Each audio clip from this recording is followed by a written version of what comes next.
$2 Tuesdays at WagerTalk.com and SportsMemo.com, where you can get the hottest handicappers, best bet, or daily package for only $2.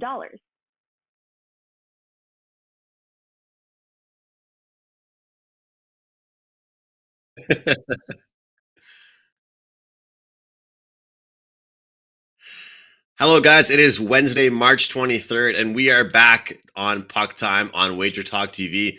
I'm happy to be back here with Bryan Leonard today. Carmine has the day off, and I just want to, first of all, before I start the show, give a huge thank you to Bryan, actually, for all the filling in he's been doing for both myself and Carm today, helping us out. And I know Carm said this yesterday on the show, but I just want to personally say that I had so much fun meeting so many nice people and viewers and coworkers of Wager Talk at the meet and greet last Friday.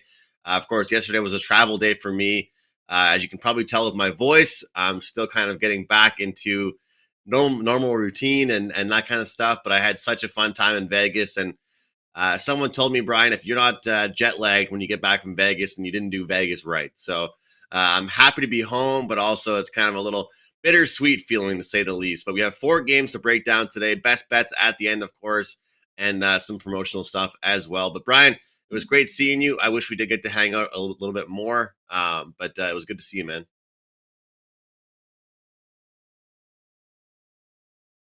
It was so many people were in town, and I'd planned on getting together with them, and just wasn't able to, other than saying hello at the meet and greet. And you were right. Every person we met was a really nice guy, really nice woman, and it was a lot of fun.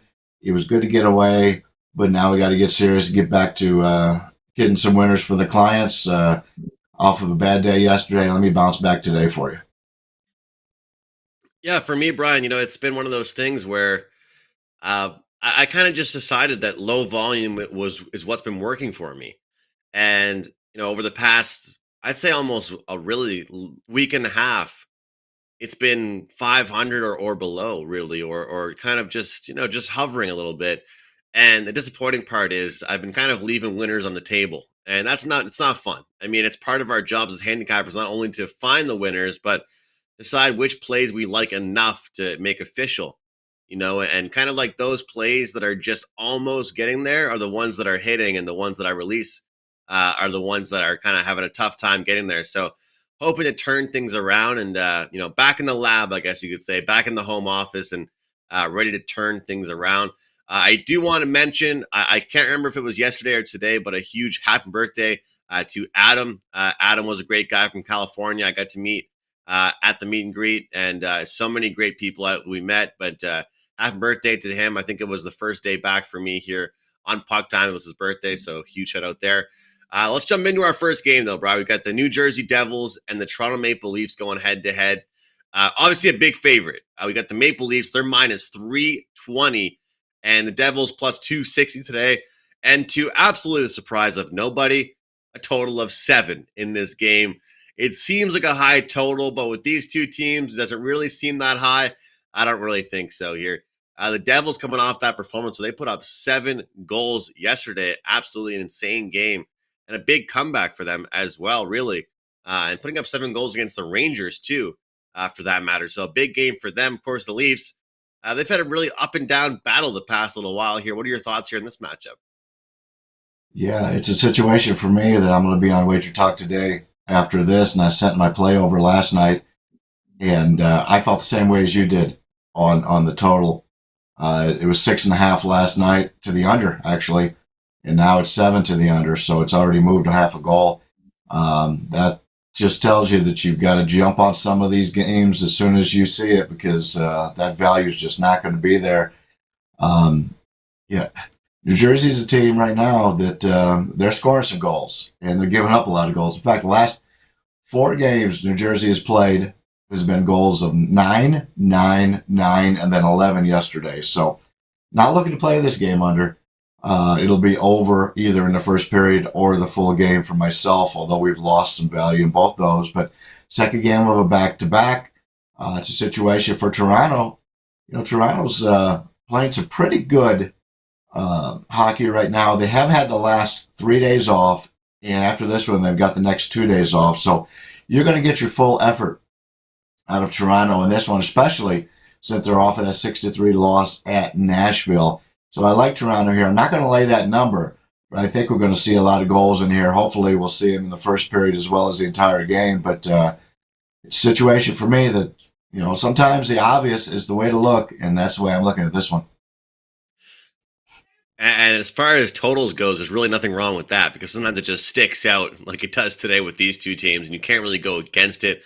What's the number here? 6 of 8 have gone over for Toronto, and 4 of the last 5 gone over for the New Jersey Devils. So that's pretty impressive. Also, 7-1 straight up. That is the record for the Maple Leafs, their last 8 games at home against the New Jersey Devils, and it's one of those things for me when you look at it. And I've kind of mentioned on this show, Brian, where I don't really know how much I take into account back-to-backs like I used to.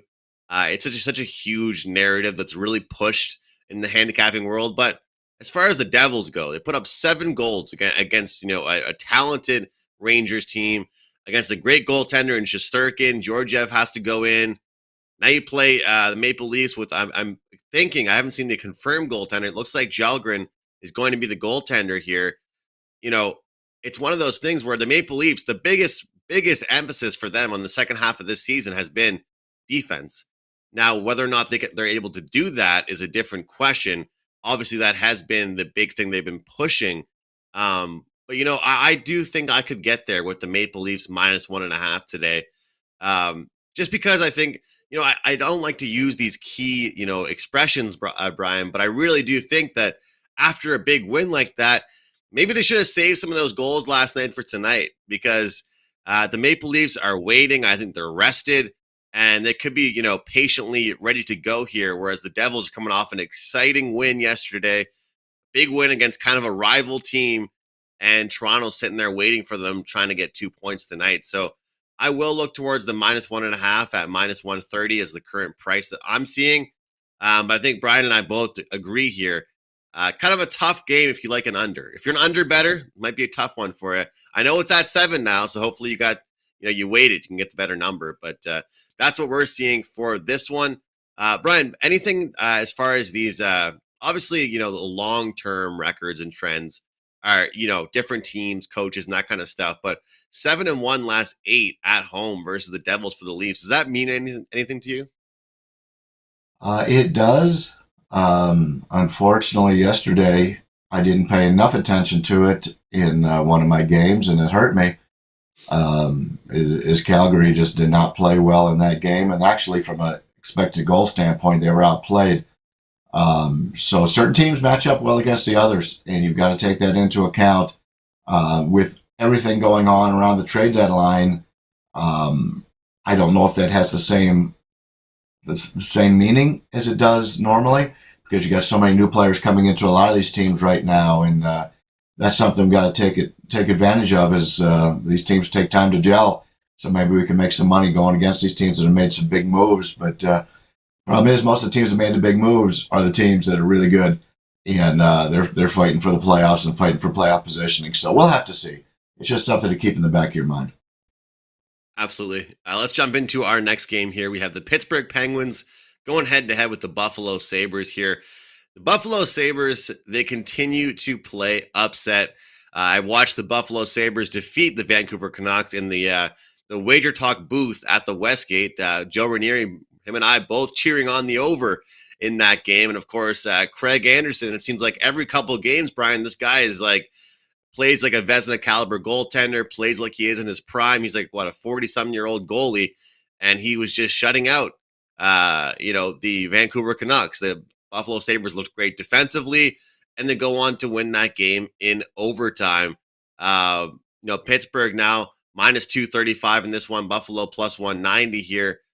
Totals at 6 in this one. And when I look at this one, we talk about defensive teams and teams that are trying to put a lot of emphasis on defense. Well, Toronto wants to do that, and some other teams like Chicago want to do that. Pittsburgh actually does that, and they've got a great forward group, a lot of vets on that team that can play well defensively.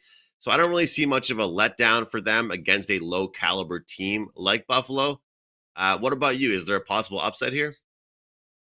It possibly could be. I like the way Buffalo's playing right now. You mentioned the defense from Pittsburgh. They haven't allowed more than 4 goals in any game so far this month. Coming off that game yesterday against Columbus, only allowing 1. Game before that against Arizona, they allow 1. Against St. Louis, they allow 2. So they're playing really good defensively. The only problem is they got their backup goalie in tonight. That said, I like the way that they're playing defense, and this Buffalo team right now is a team that is playing some pretty good defense themselves, although they did give up 6 to Edmonton earlier. But they're a team in Buffalo that is playing pretty well defensively. They shut out Calgary, and then last time out, even going to overtime against Vancouver, they only gave up 2. So this is a team playing very well. I like the personnel on this Buffalo team. I like their setup for the future. And if you're a Buffalo Sabres fan, you've got a bright future ahead of you. Unfortunately, they are not the better team here. Pittsburgh is the better team, but they've had the last 2 days off. I think it would get a really good effort out of Buffalo, and because they've been playing so good defensively, I kind of like this game to go under the total, even with a backup goaltender in for Pittsburgh. I'm right there with you. I think we could see a great defensive game, and that's kind of what Buffalo's turned into. So their coaching staff has done a good job of, I think, kind of designating jobs for these players and the role players and figuring out what the strategy and tactics are for them and what's going to lead them to a successful game. Because as we've talked about with the Sabres and certain teams, kind of like them in the standings, where if you try and get into a track meet, you try and trade goals with certain elite teams, it does not go well for you. You have to be able to change and adapt your game plan.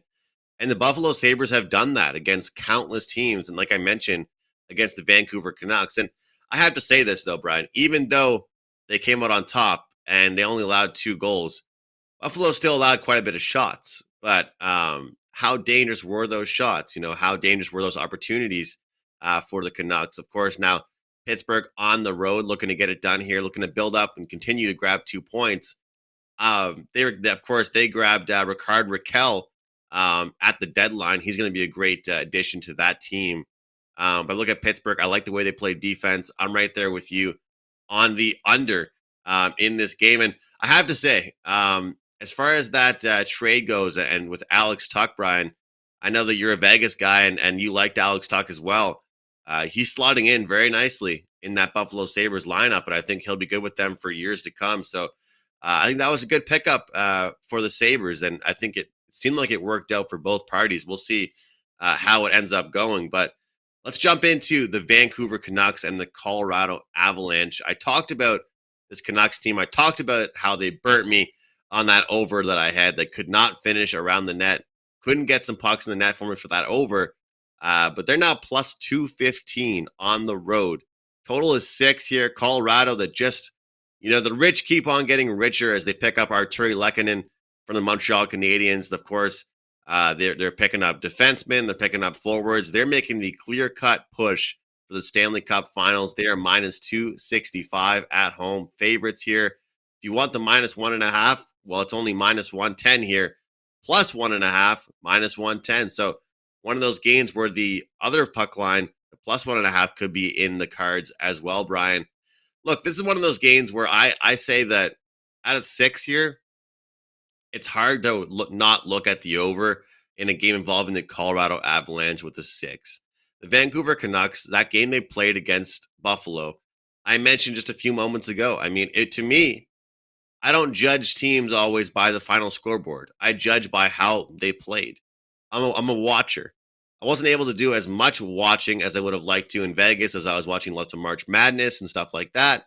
But I did watch that last game for Vancouver. And what I do know from that one is that there were a ton of chances. And Colorado, as you know, have been creating chances, well, it feels like for the past 4 months of the season here. Does it feel to you at all like this should be a 6.5 for the total? It possibly could be. I'm looking at it a slightly different way. Vancouver, since the coaching change, played really good, really well. And they started the month. They beat the Islanders on the road. They beat Toronto in Toronto. Things are looking great. They've got a 7-game homestand coming up. They started off with Montreal, Washington, Tampa Bay, New Jersey, Detroit, Calgary, and Buffalo. Good teams, bad teams. You figure they're going to win at least 4 of those games. They only win 2. And the last 3 times out, they scored 2 against Buffalo, 2 against Calgary, shutout at home against Detroit. This is a team right now that is starting to regress. They're still alive in the playoffs as teams continue to falter in the West. But now they've got to play Colorado, Minnesota, back-to-back games on the road. And then they got to go to Dallas to St. Louis, two out of 2 games on the road in 3 days. So the situation right now for Vancouver, this could be a death knell. If they do not win 2 of these 4 games on the road, it could be the end of the season for Vancouver, and I don't see them doing it at this point. They're not scoring enough goals, and they're playing elite teams out west. So it's a tough situation. They had a great chance to really make a name for themselves, get into playoff contention. 7 games at home, only win 2 of them, and that includes games against Detroit, New Jersey, and Montreal, and Buffalo. So not playing well. Don't want any part of Vancouver in this one. Colorado did bring in some new players, so you've got some situations there where they need to play a little bit better together, learn how to play together. But Colorado's the only way I would look at this, and I'm not playing that number, so this will be a pass for me. Well, one thing you said there really sticks out to me is just not winning those winnable games for the Vancouver Canucks. Going down their schedule, these teams that they probably should have had a chance against, at least split out against. And try and find opportunities coming forward in the next couple games, and they've really put themselves in a tough spot. And I don't think if you're any team, when you look towards your next game, you don't want to see Colorado. You don't want to see their name. You don't want to see their logo. You don't want to find out that the Avalanche are the team that you're playing next up on your schedule.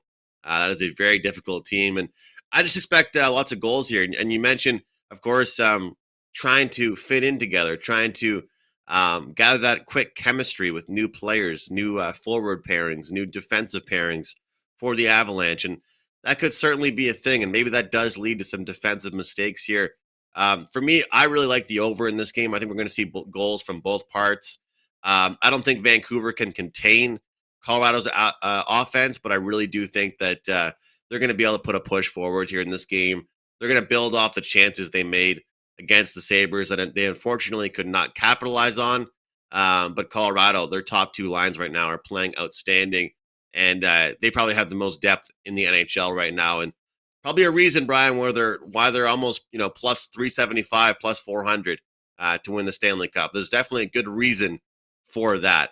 Our last game, only 4 games here today we're talking about here. We have the Anaheim Ducks hosting the Chicago Blackhawks. We have the Blackhawks plus 105 on the road, Anaheim minus 125 at home here. Total is at 6 in this game. And, if you know the song Free Falling, that's what you can call the Anaheim Ducks, as they are free falling as they've lost 7 straight games. And, that future I have on them to miss the playoffs just looks better and better every day here, Brian. So it's one future I can feel good about this season. Blackhawks, of course, they get rid of Marc-Andre Fleury. They move him, get some assets back in return. What are your thoughts here? This is probably, at least to me, the most interesting game on the schedule. You mentioned the Marc-Andre Fleury situation. Every team that I've seen him play on and he gets traded, they have a letdown afterwards. They don't play well. We've seen what has happened to Vegas this year. Started the season very slow in that regard. He was a leader, and even the teams, he's only been in Minnesota for the 1 day, and they happened to play Vegas the other day, and I listened to some quotes from the teammates. They just love him already, and the Chicago teammates that he had back there all talked about what kind of leader he was. Now, it's great to have a leader on your team, and if he leaves, you find out what kind of players you are. If you have somebody that rubbed off on them and it can become that leader themselves, that's what Chicago's looking for here. But it's interesting to me because you have a Chicago team who just beat Anaheim 8-3 at home just 15 days ago, crushed Anaheim in that situation. So you would figure Anaheim is playing with a major chip on their shoulder here. But as was mentioned, Anaheim's got, half of their team out now? They either have their better players been injured or they traded them away. Now, they do have a lot of young guys got a chance to go out there and prove themselves now. That's great. So I think they'll give a good effort here, especially after that embarrassment just 2 weeks ago, giving up 8 to the Chicago team, who's not one of the greatest offenses in the NHL this year. Chicago has had the last 2 days off. coming off that loss to Winnipeg. They lose that game 6-4. But I can't play Chicago here because of that, because of the situation with the Marc-Andre Fleury leaving. But I don't want any part of Anaheim here because they're just playing poorly and they're really shorthanded. So I can't. I'm somewhat surprised that Anaheim is favored in this game.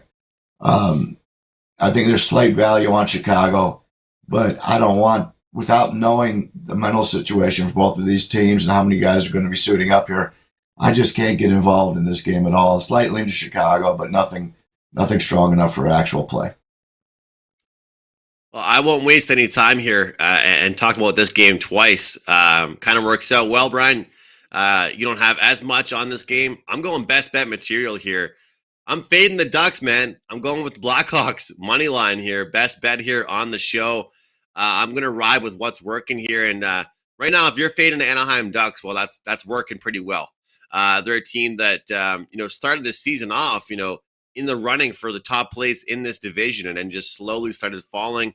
And one thing about them, you talk about teams having bright futures. The Ducks have a bright future. They have lots of great draft picks lined up, lots of great prospects in their minor league system. Of course, talk about guys like Trevor Zegras that are just such unreal players. But they can't carry the load for a full 82-game season. It's just not something they can do here. The Blackhawks, of course, no Fleury, but the net now belongs to Kevin Lankinen, at least for now. They still have plenty of talent on that team, and I think that the Blackhawks are going to be disrespected by the odds betting market, and I think we're seeing that right now. We're seeing that tonight. There's too much talent on the Blackhawks for them to be underdogs in this game, and I think a lot of that has to do with how Anaheim played early in the season and not how they've played recently. So I'm going to go with Chicago on the money line, plus 105 for my puck time best bet. For me, as far as what you can find at WagerTalk, I'm going with an all-access pass today for college and for NBA and for NHL. Anything I release today, you'll be able to find my all-access package I post up at WagerTalk.com. Also going to have a few props today. A few props did stick out for me in the NHL today, so find me over at WagerTalk.com. Ryan, I'll go to you for your best bet and what you have up for grabs. Actually, right now, I'm passing on the site. Still need to work on some NBA, but it doesn't look like I'll have much in college basketball or hockey today. May have one play. We'll have to see. But that's the goal after I get off all these shows this morning, to get some NBA stuff up if I find anything available that's worth betting. My best bet we talked about earlier, the Pittsburgh Buffalo under. Pittsburgh with a backup goaltender. That's the only concern I have here, but I like the way both these teams are playing defensively. I like the futures of both of these teams. Pittsburgh's a team, not a whole lot was expected out of them this year, and they're playing very well. I really enjoy watching the Pittsburgh Penguins play. They're a fun team to watch. Buffalo's a team with a lot of nice parts, and you talked about Tuck, the other entrant coming out of Vegas, the rookie that they sent to Buffalo, has also been playing very well. So Buffalo's got a team that I'm really excited for. When I was growing up in Cleveland, we didn't have a team, and I rooted for the Penguins and I rooted for Buffalo, and it's nice to see that Buffalo's got a bright future. Unfortunately, where I'm at right now in Vegas, it looks like we're going to be missing the playoffs this year for the first time for our local team. So they're really struggling right now. In fact, Thompson, the rookie goaltender, has been out there the last 4 games, and he looks to be their best chance to win. He's playing pretty well, but overall, they just don't have any scoring right now. So they won the expected goals last night, but expected goals don't pay the bills, and they continue to struggle putting the puck in the net. But they're giving it all they've got. They just don't have the talent out there right now. So the under in the Pittsburgh game will be my best bet here, and I'll try to give another hockey best bet on the show coming up in just a few minutes if you'd like to tune in for that for Wager Talk today. Awesome stuff, Brian. Great to be back on Puck Time. Great to have you with me here. And again, guys, you can find Brian on Wager Talk today. Just real quick, I wanted to mention, I'm not sure all of you guys, if you are on social media, you have seen some of the merchandise. We have some of the Puck Time and Wager Talk apparel we have launched here. Of course, I have this sweater I'm wearing right now with our new Puck Time logo. Carmen and I are launching a website next week where you can find all kinds of hoodies, coffee mugs, t-shirts. So be on the lookout for that. We have all kinds of shirts ready to give away and have contests throughout the next couple weeks a little bit. So I have Chicago money line for my best bet. Bryan has Pittsburgh Buffalo under 6 for his best bet. And that's it for today's show. We'll see you guys tomorrow. Another episode of Puck Time.